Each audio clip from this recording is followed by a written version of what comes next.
தமிழக வெற்றி கழகம்னு வச்சிருப்பாங்க. வெற்றின்றது பேர்லயே இருக்கு. as a woman I am very proud. ஏன்னா இன்னைக்கு தமிழ்நாட்டுல ஏன் இந்தியாலேயே ஒரே கட்சி ஒரு பெண்ணை கொள்கை தலைவரா சூஸ் பண்ணிருக்குன்னா அது தமிழக வெற்றி கழகம் மட்டும்தான். சோ அதுல இருந்தே தெரியுது அவங்க பெண்களுக்கு எவ்வளவு முக்கியத்துவம் கொடுக்கறாங்கன்னு.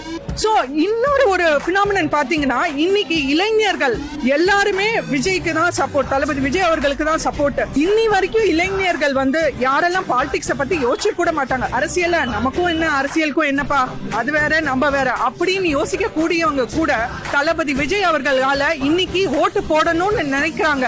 கண்டிப்பா இந்த மாற்றம் 2026 நடக்கும். பெண்கள்லாம் எப்படா தமிழ்நாட்டு விட்டு ஓடலாமான்னு வெயிட் பண்ணிட்டு இருக்கோம்.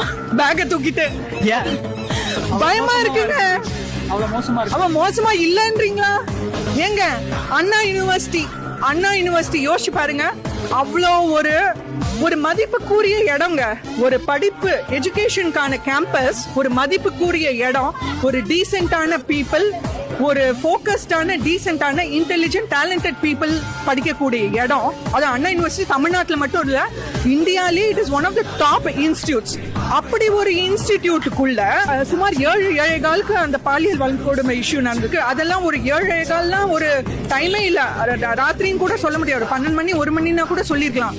அவ்வளவு ஒரு ப்ரொடெக்டட் கேம்பஸ்ல ஒரு பாலியல் வன்கொடுமை இஷ்யூ நடந்திருக்கு.